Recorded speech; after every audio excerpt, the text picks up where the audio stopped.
আসসালামু আলাইকুম প্রিয় দর্শক, অন্য মঞ্চের আলাপচারিতায় আপনাদের সকলকে স্বাগত জানাচ্ছি।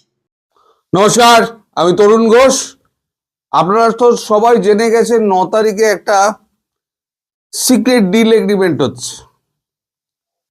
সেটা হচ্ছে আপনাদের প্রথম আলোয় কাগজে বেরিয়েছে। আমাদের এখানে Times of India, India today আমাদের এখানে একটা সেই সংক্রান্ত খবর করেছে।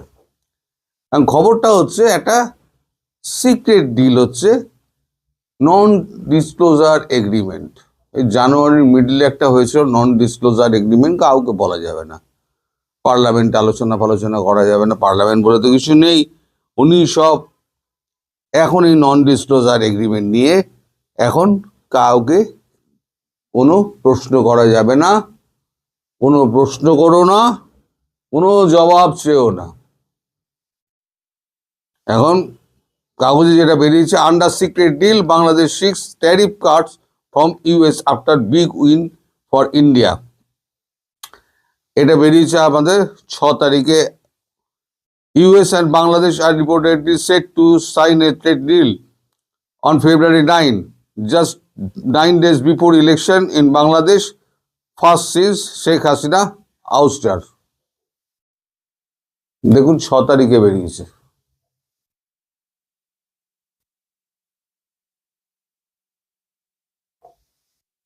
তো আমি এটার বাংলা করেছি। তাতে লিখছে, বাংলাদেশের সাধারণ নির্বাচনে মাত্র কয়েকদিন বাকি, দেশটির মনে হচ্ছে অন্যত্র নজর সরিয়ে নিচ্ছে মার্কিন যুক্তরাষ্ট্রের সঙ্গে একটি বাণিজ্য চুক্তি নিশ্চিত করার দিকে। বাংলাদেশের নির্বাচনে মাত্র 9 দিন আগে ফেব্রুয়ারির উভয় দেশ একটি বাণিজ্য চুক্তি স্বাক্ষর করতে চলেছে বলে জানা গেছে। দেশটির বাণিজ্য সচিব মাহবুবুর রহমান স্বাক্ষরের তারিখ নিশ্চিত করেছেন বলে জানা গিয়েছে, যেটা হচ্ছে 9 তারিখ। তবে যে বিষয়টি সকলের ভ্রু কুঁচকে গেছে তা হলো চুক্তির গোপনীয়তা। দেশের শীর্ষস্থানীয় দৈনিক প্রথম আলোর মতে এই চুক্তির শর্তাবলী অজানা রয়ে গেছে এবং দেশটির সবকিছু গোপন রাখার জন্য মার্কিন যুক্তরাষ্ট্রের সাথে একটি নন ডিসক্লোজার চুক্তি NDA স্বাক্ষর করেছে। আরও প্রশ্ন উত্থাপন করে যে বাণিজ্য চুক্তিটি এমন এক সময় চূড়ান্ত করা হয়েছে যখন বাংলাদেশে একটি অন্তর্বর্তীকালীন সরকার নিয়ন্ত্রণে রয়েছে এবং 12ই ফেব্রুয়ারি নতুন নির্বাচন অনুষ্ঠিত হওয়ার কথা। বাণিজ্য চুক্তি স্বাক্ষরের মাত্র কয়েকদিন পরেই মোহাম্মদ ইউনূসের নেতৃত্বাধীন সময়কাল শেষ হয়ে যাবে। ফলে গোপন চুক্তির বাস্তবায়ন দেখার আসল দায়িত্ব পরবর্তী সরকারের ওপরে বর্তাবে। ভারত ও আমেরিকার মধ্যে বাণিজ্য চুক্তি স্বাক্ষরের মাত্র 1 সপ্তাহ পরে এই চুক্তি চূড়ান্ত হতে চলেছে, যার অধীনে ভারতীয় আমদানির ওপরে 18% শুল্কে নামিয়ে আনা হয়েছিল। তাহলে 18% বাংলাদেশে করা হয়েছে, ভারতে করা হয়েছে। বাংলাদেশের লোককে বলা হচ্ছে এবার এটা 15% করা হবে আমাদের এই চুক্তির মাধ্যমে। কিন্তু সেটা নন ডিসক্লোজার এগ্রিমেন্টে কেন?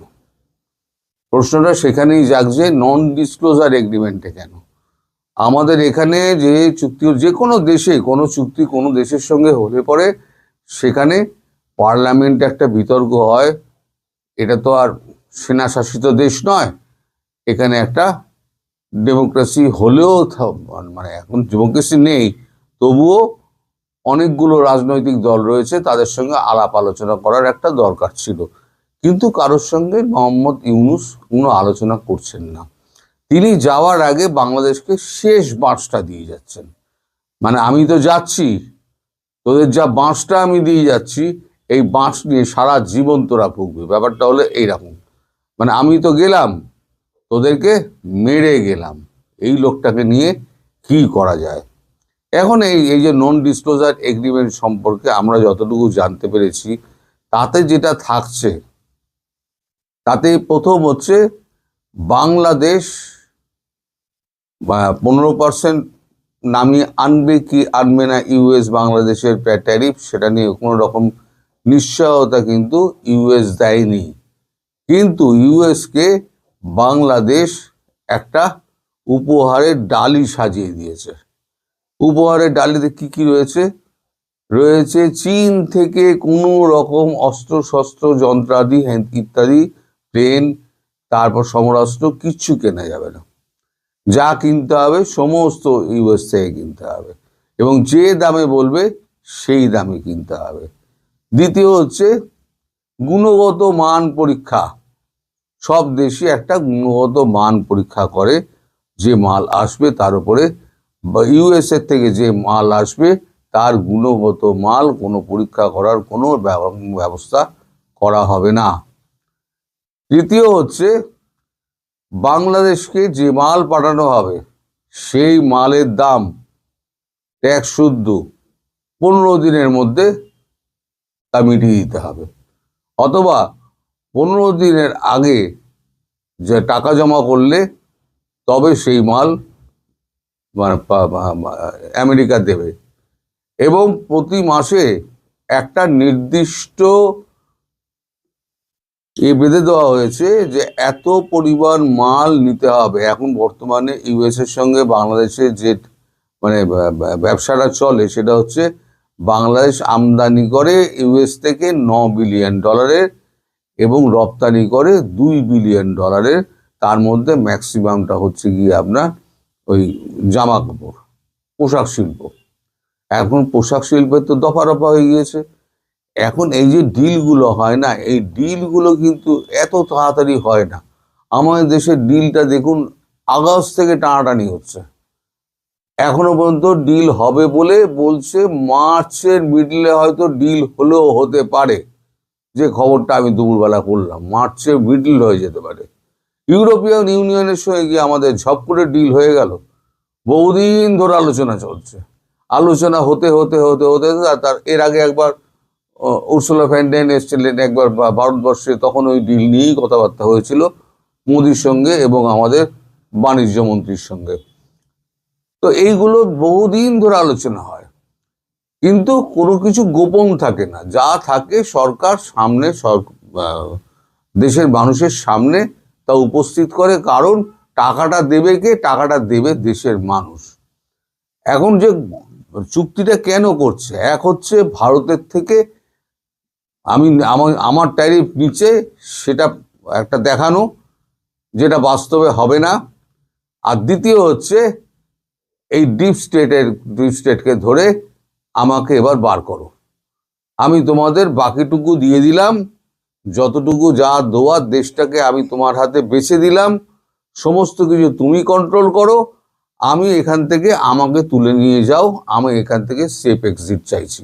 কারণ যদি নির্বাচন হয় তাহলে মোহাম্মদ ইউনূসের কোনো ক্ষমতা থাকবে না।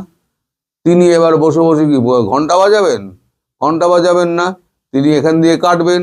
সেই কাটার পথটা যাতে ইউএস করে দেয় তার জন্য একটা গোপন ডিল করা হচ্ছে। এইবার পরবর্তী সরকার এসে বুঝবে সে কার্যকর করতে পারবে কি পারবে না, তার পক্ষে কতটা সম্ভব হবে কতটা সম্ভব হবে না। এখন এই যে আপনার ধরে নিলাম তর্কের খাতিরে 3% কমে গেল, 15% হলো। এবার আপনার মেন যেটা উৎপাদন সেটা হচ্ছে পোশাক শিল্প। পোশাক শিল্পের অর্ধেক তো জ্বালিয়ে দিয়েছেন, আপনার লোকজনই জ্বালিয়ে পুড়িয়ে শেষ করে দিয়েছে। বাকি যেটুকু আছে সেটুকু টিকে আছে, কিন্তু মানে আমদানি নির্ভর, তুলো আমদানি হোক, রেশম আমদানি হোক, যাই হোক না কেন সেটা হচ্ছে আমদানি নির্ভর। এবার হচ্ছে আপনার সমস্ত এই যে বন্দরগুলো ভারতবর্ষের সব তো স্থলবন্দর বন্ধ করে দিয়েছে, আপনাকে জাহাজে করে পাঠাতে হবে। এবার 10টা জিনিস একসঙ্গে হলে তবে তো হারমোনাইজ হয়। সব অনেক জিনিস 100টা হতে পারে, 50টা হতে পারে, সব জিনিস একত্র করলে এর মধ্যে যেমন আমদানি আছে, রপ্তানি আছে, ভাড়া রয়েছে, তারপরে তার ট্যাক্স রয়েছে, হাজার জিনিস রয়েছে। এই সমস্ত করে এই যে 3% কমানোর জন্য মোহাম্মদ ইউনূস যে 3% দেখানোর জন্য করছেন, সেটা দেখা যাবে আলটিমেটলি 30% হয়ে যাচ্ছে। তাহলে বাংলাদেশের পোশাকটা আমেরিকাতে চলবে কি করে? যেখানে ভারত 18% এখনো পর্যন্ত ঠিক আছে, 18%-এ ভারত যদি পাঠিয়ে দেয় তাহলে পরে সেখানে 30% ট্যারিফ দিয়ে হবে কি করে? তারপর ভারত থেকে তো তুলো পাবে না, ভারত থেকে রেশম পাবে না, তাহলে পরে কোথা থেকে আনবে? সেও একটা খরচা। সব মিলিয়ে একটা অবাস্তব একটা ডিল সাইন করে বাংলাদেশটাকে একেবারে আমেরিকার হাতে সঁপে দিয়ে, বলা যায় আমেরিকার কলোনি করে দিয়ে ইউনূস এখন বিদায় নেওয়ার চেষ্টা করছে। এই মানুষটিকে আপনারা আটকান। যদিও ভোট উনি করে যেতে পারেন, তাহলে এই মানুষটি কিন্তু দেশ থেকে বার হতে আপনারা দেবেন না। এটা আপনাদের দায়িত্ব। এই মানুষটিকে ধরে এই মানুষটিকে জেলবন্দি করে রাখার দায়িত্ব কিন্তু বাংলাদেশের সাধারণ মানুষের। কারণ আপনাদের রক্ত বিক্রি করে দিয়েছে এই মোহাম্মদ ইউনূস। মোহাম্মদ ইউনূসকে যদি আপনারা ছেড়ে দেন, জানবেন আপনাদের কপালে অশেষ দুর্গতি আছে। যতক্ষণ মোহাম্মদ ইউনূস সিআই এর এজেন্ট আপনাদের হাতে রয়েছে, ততক্ষণ আপনারা আর্ম টুইস্ট করতে পারবেন, বাংলাদেশে আর্ম টুইস্ট করতে পারবেন। কারণ সিআই এর একমাত্র এজেন্ট হচ্ছে ইউনূস। ইউনূসকে দিয়ে সমস্ত কিছু বলানো যাবে এবং ইউএস এর মুখোশ খুলে যাবে। সুতরাং ইউএস এর মুখোশ যদি খুলতে হয়, তাহলে একমাত্র বাংলাদেশের মানুষ পারে। ইউনূসকে আটকে দিন, ইউনূসকে আটকে দিয়ে ওকে জেলে ভরুন আগে।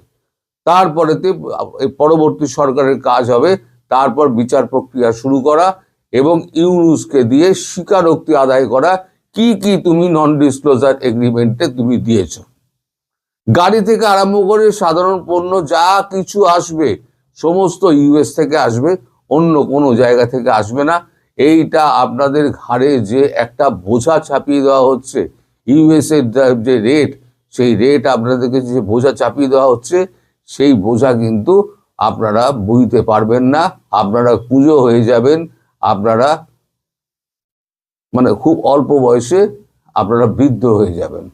আপনাদের বংশ পরম্পরায় এই যে আপনাদের গোলামির খাতায় নাম লিখিয়ে দিলেন ডক্টর ইউনূস, তাকে আপনারা ছাড়বেন না। যদি ছাড়েন, তাহলে আপনাদের দুর্গতির শেষ থাকবে না। সবাই ভালো থাকবেন, সুস্থ থাকবেন এবং সাবধানে থাকবেন। নমস্কার।